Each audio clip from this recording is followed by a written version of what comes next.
일과 육아를 병행하며 7명의 자녀를 키우는 가족이 있습니다. 다자녀 가구를 통해 저출산 문제에 해법은 없는지 기자가 간다에서 짚어봤습니다.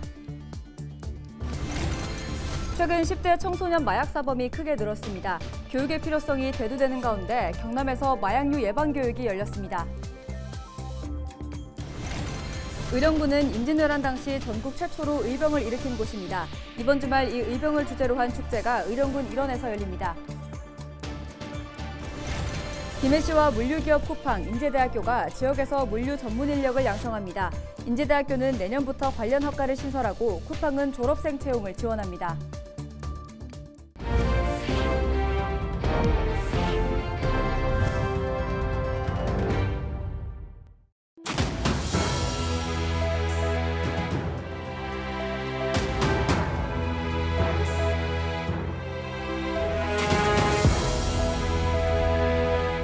시청자 여러분 안녕하십니까? 헬로티비 경남뉴스입니다. 최근 서울 강남 학원가에서 벌어진 마약 음료 사건으로 떠들썩했습니다. 10대 청소년 마약 사범은 갈수록 늘고 있다고 합니다. 지난해 전국에서 붙잡힌 청소년만 해도 약 500명에 달합니다. 이렇게 낮아진 마약 문턱, 우리 청소년들에게 위험성을 알리는 예방 교육이 중요한 때입니다. 김수정 기자가 취재했습니다. 지난 2021년 5월 경남을 충격에 빠뜨렸던 마약 사건. 파스처럼 붙이는 마약성 진통제 펜타닐 패치를 처방받은 40여 명 모두 10대 청소년이었습니다. 지난해에는 마약류인 식욕억제제, 이른바 나비약을 사고 판 청소년들이 무더기로 붙잡혔고 최근에는 한 달에 1,000만 원을 벌 수 있다는 말에 마약을 운반했던 10대도 검거됐습니다. 청소년 마약 사범은 해마다 급증하고 있습니다. 지난 2018년부터 5년만 봐도 4배 가까이 늘었습니다. 최근 3년간 경남에서 마약류 관리법 위반으로 붙잡힌 10대만 100명이 넘습니다. 용돈벌이 목적으로 이렇게 판매를 하는 행위 자체도 굉장히 엄한 처벌을 받을 수가 있습니다. 현재 마약류 관리에 관한 법률을 보면요, 누구든지 허가 없이 수수한다든지 판매한 투약, 조지하는 행위 자체를 처벌받기 때문에 순간적인 잘못된 판단으로 인해 가지고 교육의 필요성이 대두되는 가운데 20일 창원의 한 중학교에서 약물 중독 예방 교육이 열렸습니다. 학생들이 접하기 쉬운 식욕 억제제나 수면제 등 향정신성 의약품에 대한 교육입니다.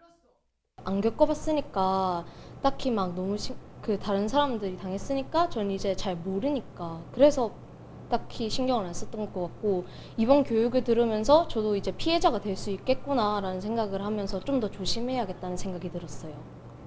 전 학교에 이제 안내를 통해서 교육과정에 마약류 예방 교육을 2차 시 이상 편성 운영하도록 안내를 하였고요. 또한 전문가 강의 약사회와 함께 80학급을 운영을 하고 있습니다. 경상남도 교육청은 오는 6월 국립부곡정신병원 등 전문기관과 함께하는 포럼도 준비 중입니다. 또 학부모를 중심으로 유해약물 예방 지원단을 꾸려 가정에서도 청소년들을 지도할 수 있도록 한다는 계획입니다. 헬로티비 뉴스 김수정입니다. 임진왜란 당시 전국에서 최초로 의병을 일으킨 곳이 바로 의령입니다. 의병의 고장 의령군에서 이번 주말 의병의 역사를 체험할 수 있는 축제가 열리는데요. 전주현 기자가 그 현장을 먼저 다녀왔습니다. 임진왜란 당시 의령에서 최초로 의병을 일으킨 곽재우 장군. 이는 전국의 의병 활동이 들불처럼 퍼져나가는 도화선이 됐습니다. 행사장 입구에 마련된 주제관에서는 이러한 의병 활동의 역사를 엿볼 수 있습니다. 홍희 장군 축제에 이렇게 참여하게 되면서 이 스토리를 이렇게 쭉 보면서 제가 그분들의 어쨌든 그 의지와 투지와 그런 마음을 또 간접적으로나마 이렇게 느낄 수 있는 아주 좋은 기회였던 것 같아요. 의병의 고장 의령에서 이번 주말 홍희 장군 축제가 열립니다. 축제의 주제는 우리 모두가 의병 홍희 장군이 되어 모두 모였다. 과거와 현재를 잇는 의미를 담은 만큼 올해 축제는 그동안 눈으로 보고 즐기던 정적인 행사에서 탈피해 체험 위주로 변화시켰습니다. 대형 콘텐츠를 놓음으로써 한 가지 즐겨도 느낌이 오고 힐링이 오면서 만족도가 높은 그런 콘텐츠로 구성해서 연출했습니다.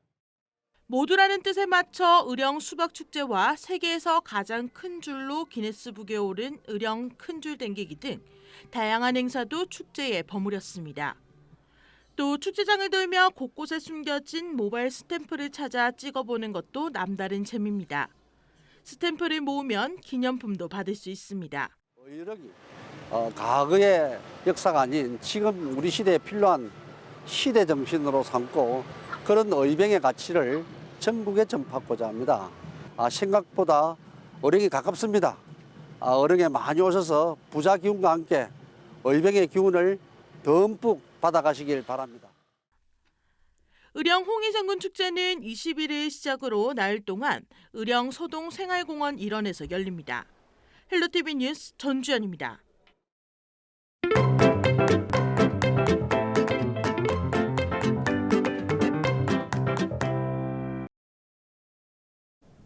나 혼자 살기도 힘든 세상인데 왜 아이를 낳아야 하느냐 생각하는 분들 있습니다. 그런데 이 가족을 보시고 조금 생각이 바뀌시면 좋겠습니다. 기자가 간다에서 경남 고성군의 한 다둥이 가족의 행복한 하루를 담아봤습니다. 지난해 우리나라 출산율은 0.78명입니다. 평생 부부가 한 명의 아이도 낳지 않는다는 뜻인데요. 인구 유지를 위한 2.1명에도 턱없이 부족한 현실입니다. 한 명 낳아 한 명 키우기도 힘든 요즘 7명의 남매를 키우고 있는 다자녀 가구를 방문해 일상을 함께 해보겠습니다. 아침 7시, 딸 6명의 아들 하나인 다둥이 가족의 전쟁이 시작됩니다. 아침 식사는 딸기잼을 바른 빵으로 간단히 해결합니다. 초등학생부터 대학생까지 5명이 동시에 등교 준비를 합니다. 첫 시작은 자전거를 타고 학교에 가는 중학생 아들. 고등학생들은 엄마가 직접 차를 이용해 학교 앞까지 데려다 줍니다. 그 사이 집에 있는 초등학생 막내딸은 가방을 챙기며 자신의 순서를 기다리다 엄마와 함께 걸어서 학교로 향합니다. 대학생 딸을 시외버스 터미널까지 데려다 주는 것을 마지막으로 꼬박 2시간의 등교 전쟁이 끝납니다. 바쁜 상황 속에서도 엄마는 아이들에게 따뜻한 한마디를 건네는 일을 잊지 않습니다. 9시를 넘어 돌아온 집, 엄마 이유정 씨는 한숨 돌릴 틈도 없이 출근 준비에 나섭니다. 집안일은 남편과 나눠서 하고 있지만 아직 엄마의 손길이 닿아야 하는 일들이 더 많습니다. 어린이집 교사부터 편의점, 빵집, 지금의 공방까지 이 씨는 7남매를 낳고도 한 번도 일을 쉰 적이 없습니다. 경제적 이유를 빼놓을 수 없지만 출산과 육아가 일을 포기하는 이유가 돼선 안 된다는 생각으로 버텼습니다.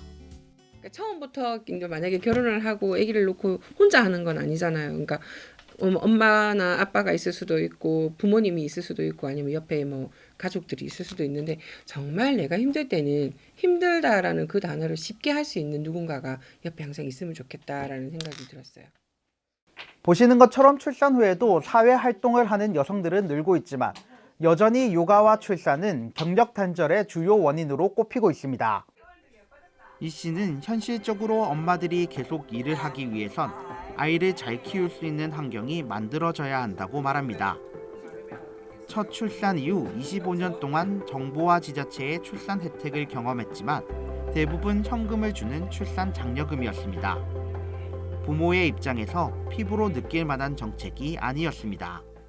조금 지자체에서 도움이 되는 부분에 있어서는 요즘에는 아기를 놓으면 그 얼마를 지원해 준다 뭐 그런 개념들이 있긴 한데요. 예전보다는 조금 많이 좋아지긴 했는데 이제 엄마들이 피부로 느끼기에는 아직도 멀었다라고 얘기를 하시는 것 같아요. 일을 마치고 돌아오니 어느덧 오후 5시 30분. 바쁜 일상에 지칠 법하지만 엄마는 아이들과 함께 장 보는 시간을 빼먹지 않습니다. 이것저것 담다 보니 금세 10만 원. 부담될 법도 하지만 아이들이 좋아하는 모습을 보면 걱정은 사라집니다. 저녁 6시가 넘어서야 준비되는 저녁상. 바쁜 아침과 달리 저녁은 모두가 먹을 수 있을 만큼 넉넉하고 푸짐한 한상이 차려지자 옹기종기 가족들이 모입니다. 지금은 아이들이 크면서 7남매 모두가 함께하는 시간은 줄었지만 저녁 식사와 함께 시끌벅적한 하루를 마무리합니다. 아침 등교부터 저녁까지 숨가쁘게 달려온 시간이었습니다. 아이들이 많으면 힘들 것이라는 걱정과 달리 가족 간의 끈끈한 정을 느낄 수 있는 시간이었습니다. 기자가 간다, 표영민입니다.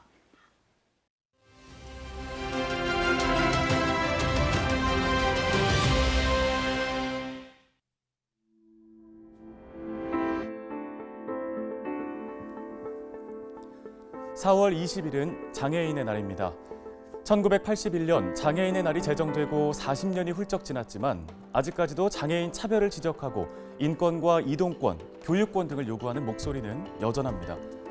사실 비장애인들이 일상에서 아무렇지 않게 생각하는 것 중에 장애인들에게는 장벽이 되는 것들이 많죠. 당장 휠체어를 타는 장애인들의 경우만 생각하더라도 음식점마다 직원 대신에 등장한 키오스크나 경사로가 없는 계단은 불편을 넘어서 장벽이 될 수밖에 없습니다. 얼마 전엔 휠체어를 탄 장애인이 기차를 이용하려 했지만 입석 승객이 많다는 이유로 기차에 오르지 못하는 일이 있었습니다. 이 일로 코레일이 사과를 하기도 했는데요. 장애인들이 불편을 겪고 차별을 겪는 건 비단 이 사례만은 아니겠죠. 바닥에 점자블록, 조금 더 큰 글자, 안내판의 높이. 사실은 조금만 더 신경을 쓰면 되는 일입니다. 우리나라의 등록장애인은 지난해 기준으로 265만 명입니다. 그리고 등록장애인 10명 중에 8명은 병이나 사고로 장애를 얻게 된 후천적 장애인이죠. 누구에게나 장애가 생길 수 있다는 얘기라는 걸 다시 한번 생각해 봐야겠습니다. 데일리 브리핑이었습니다.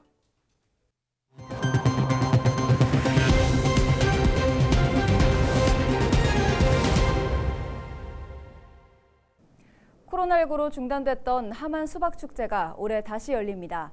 하만 수박축제위원회는 21일부터 23일까지 사흘간 함주공원 일대에서 제4회 대한민국 및 제29회 하만 수박축제를 연다고 밝혔습니다. 4년 만에 대면 행사로 열리는 수박축제는 무료 시식회와 수박 조각대회, 가요제, 명품 수박 품평회 등 다채로운 행사들로 꾸며집니다. 또 먹거리, 볼거리, 체험거리 다양한 행사가 준비되어 있습니다. 관광객 여러분, 소비자 여러분 많이 참석하셔서 하만 수박 축제를 즐겨 주시기 바랍니다. 국제자연보전연맹 양서류 분야 공동의장인 아마엘 볼체 교수가 최근 논란이 된 양산 사송 도롱뇽 서식지를 찾아 근본 대책이 필요하다고 지적했습니다. 지난 17일과 18일 사송지구를 찾은 볼체 교수는 대체 서식처를 만드는 것보다 서식처를 있는 그대로 보존하는 것이 중요하다고 밝혔습니다. 또 대체 서식처는 근본적인 보호 대책이 아니며 양서류 보호는 인간의 생존과 밀접한 연관이 있는 만큼 환경 보호에 대한 안타까움과 관심을 호소했습니다. 김해시와 물류기업 쿠팡, 인제대학교가 물류 전문 인력을 양성합니다. 김해시와 쿠팡, 인제대는 20일 김해시청에서 업무 협약을 맺고 전문 인력 양성과 채용에 협력하기로 했습니다. 협약에 따라 인제대학교는 AI 융합대학에 스마트 물류학과를 신설해 내년부터 첫 신입생을 모집하고 김해시는 학과 신설과 물류 전문 인력 양성 사업을 적극 추진합니다.